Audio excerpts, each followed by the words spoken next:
So, hello and welcome back to another episode of the Turn 5 podcast with myself and Ben, and we're here to catch up from the Support Series action from Italy, as well as bring you our predictions ahead of this weekend's Azerbaijan Grand Prix.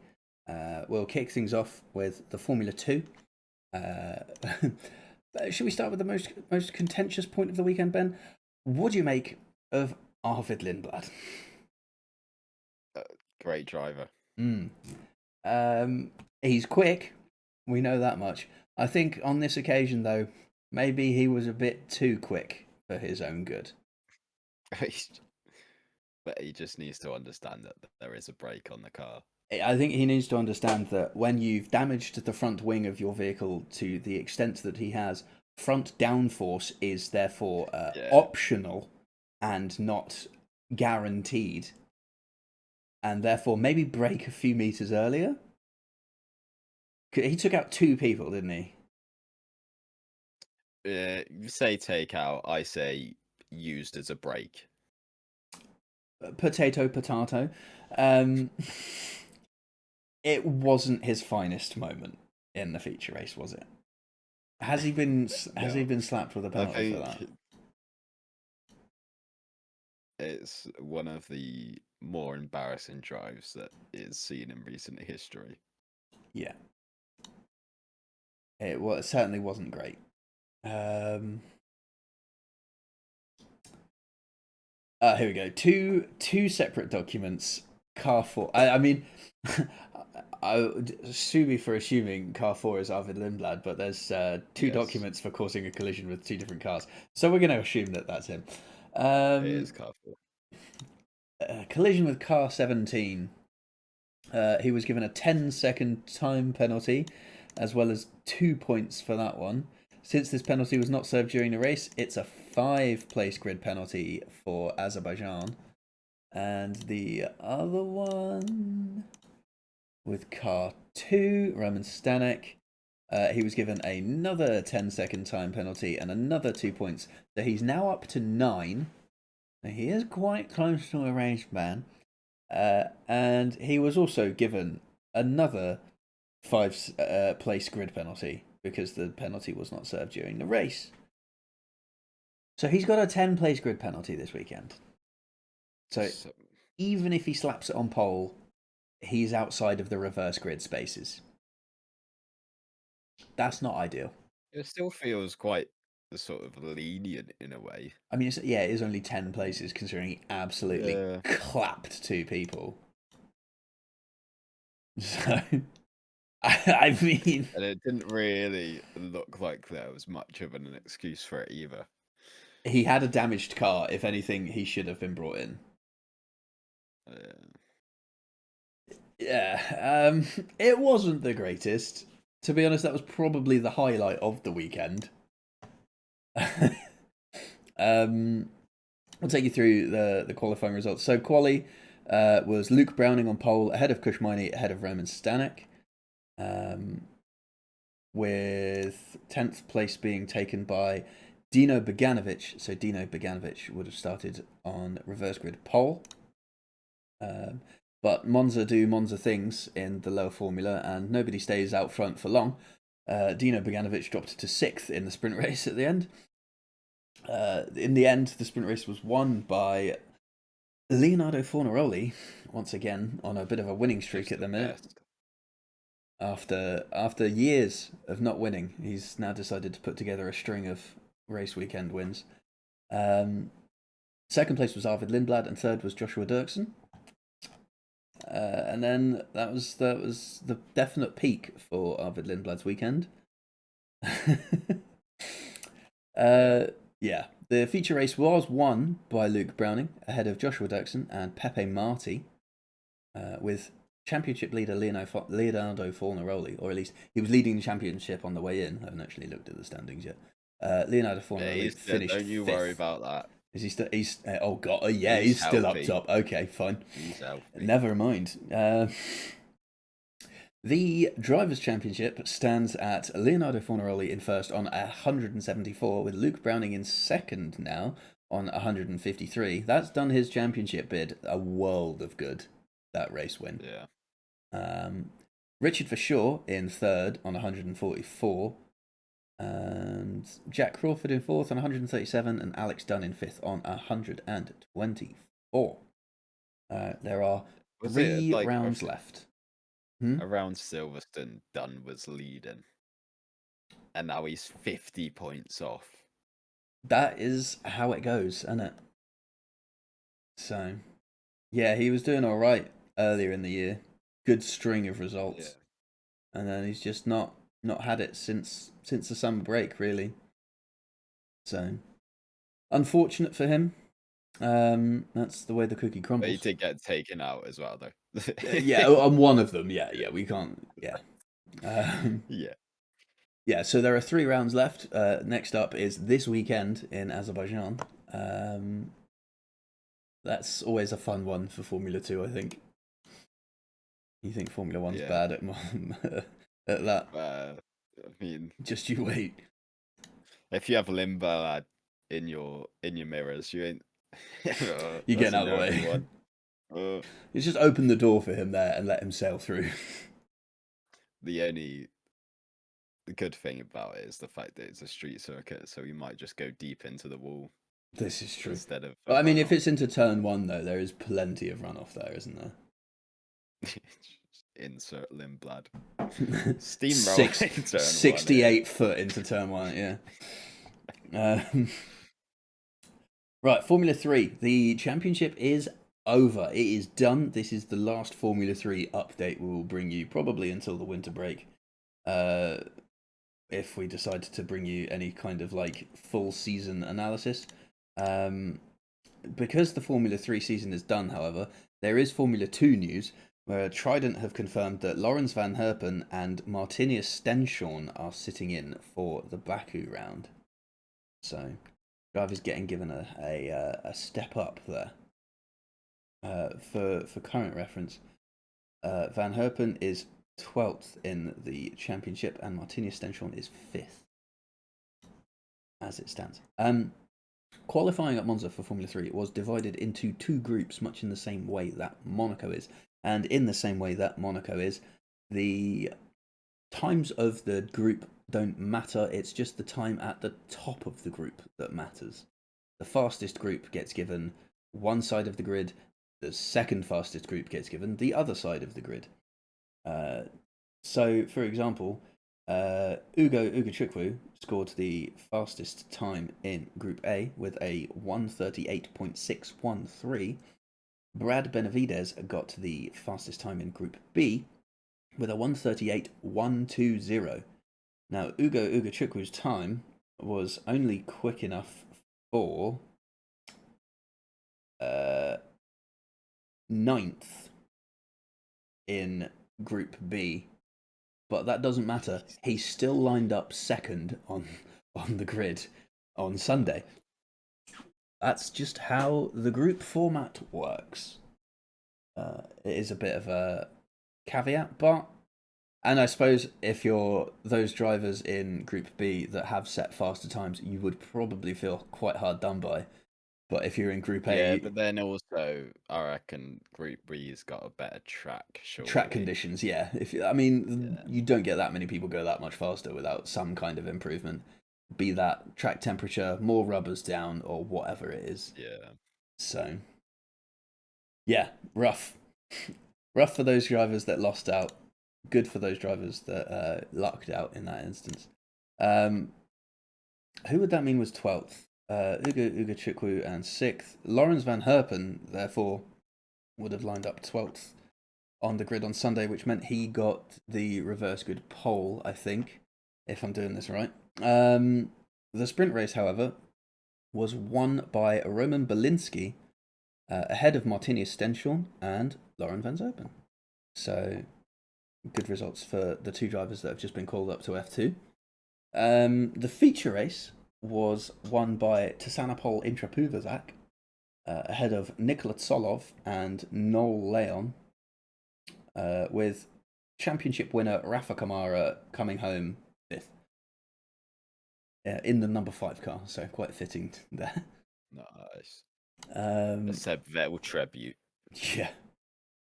Nige, it's big Nige actually. Actually, yeah, It's big Nige. Yeah. Either or. Yeah, red 5. Showing my age, aren't I? Yeah, a little bit.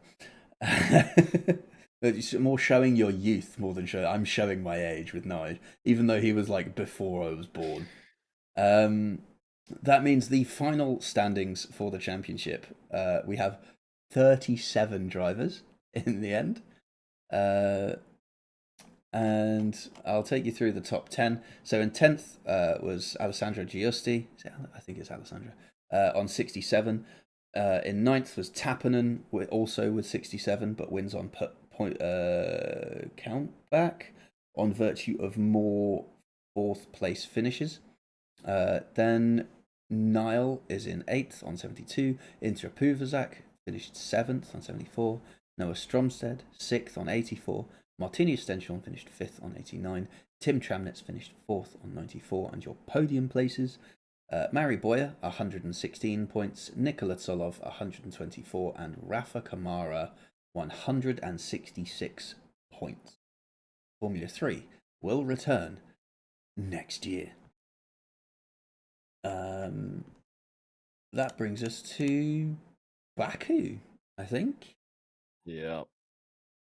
51 laps of the Azerbaijan Baku street circuit. Should we just dive straight into predictions? Because I don't think there's been any news. I am aware that we are absolutely rattling through this. But, you know. Oh. Mm-hmm. There was one thing, and that was Verstappen getting his Nürburgring license. Yes. To drive a GT3 car. And I don't know if you've seen the clip of him in the GT4 that's power reduced. So it's got a like certain set limit on it. And in a straight, he's just going backwards. Oh, there is news. Carlos Sainz. Williams' right of review over Sainz's Dutch GP penalty was successful. Wow. In a document released by the FIA at the time, it was stated that the first part of the hearing would be to hear evidence and submissions from the petitioner as to whether there is a significant and relevant new element which was unavailable to the party seeking the review at the time of the decision concerned. Williams satisfied that requirement by providing footage from the 360-degree camera on the Spaniard's car. The stewards went on to rescind the original decision from the Dutch Grand Prix after determining the collision as a racing incident instead of Sainz being the cause. While nothing can be done to the time penalty served during the race, the 2 penalty points given to the Williams driver have now been removed. Nice. Interesting. There we go. So the stewards were wrong and they admitted it. Holy shit. But they still can't really do anything about it because he still served his 10-second penalty. Lol. Anyway, moving to Baku. Ben. Pole position. Max Verstappen. That is rogue. I have gone for Lando Norris. Sonia has gone for Oscar Piastri. Podium. I'm saying Norris, Verstappen, Piastri. Okay. Sonia's gone the other way round to you. She said Verstappen. Piastri, Verstappen, Norris. I've gone slightly rogue here in a bid to try and close the gap because I'm still 7 points off the lead. I have put Norris, Piastri, Leclerc.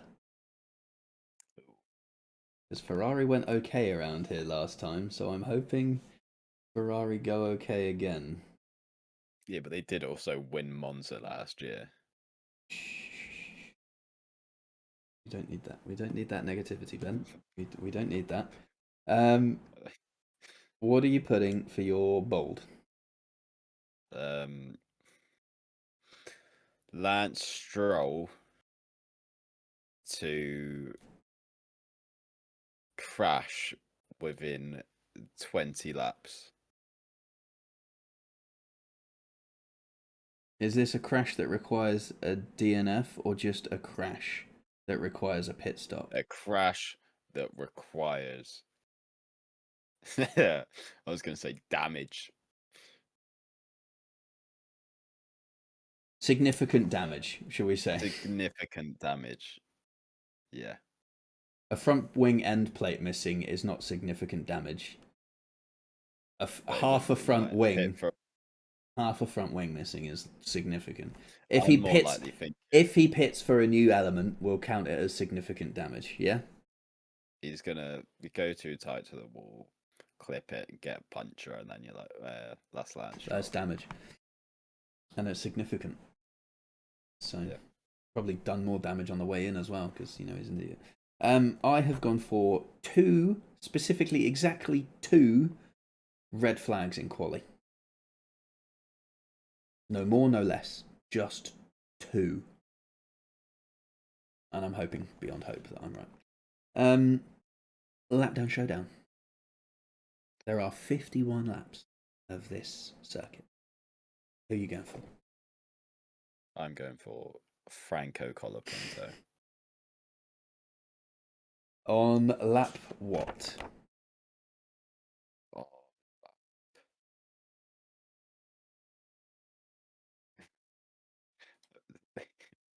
On lap 37, one lap down. One lap down. Okay, well, I also said Colapinto. After nobody picked him last week, and now everyone's picking him this week. But I said lap 28 and one lap down. So I think he gets just over half race distance in before getting lapped.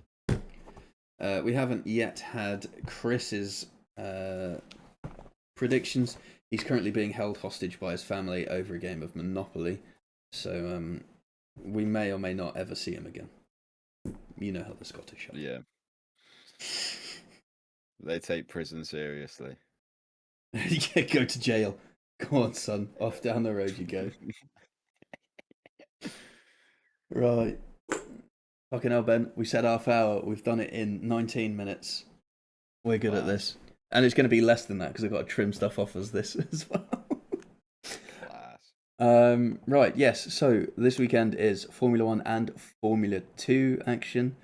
Is this the start of another triple header? No, there is a week off after this. Can I just see the full calendar, please? Thank you. Okay. Yeah, so it's a race. So we've got one on, Baku, one off, Singapore week off, and then 1, 2, 3 in a row. Yeah. US on the 19th, Mexico and Brazil's the week after. No. So it's a double header and then a Brazil. Man, they're really spacing out the end of this year compared to last year. Last year it was like triple header, one off, triple header, one off, triple header. Now it's like one on, one off, two on, one off. That's like my old working plan. It's like I forgot what the film's called. It's got Jackie Chan in it. What, Karate Kid? Wax on, wax off. Kid. Is that what you're thinking? Yeah. Mr. Miyagi? Fucking hell. That's what I'm thinking of. The end of the year is a triple header, though, I think. Sort of. Vegas, obviously, is earlier because it's the 22nd because it's on the Saturday, not the Sunday. It's Sunday morning for us, but Saturday night for them. But then Qatar and Abu Dhabi are after that. So it is a season-closing triple header. Right. And obviously Formula 2 as well. So we will bring you all of our thoughts of that and any news, any relevant news to you at the same time, in the same place next week. Until then, thank you for listening and or watching. And goodbye. Right.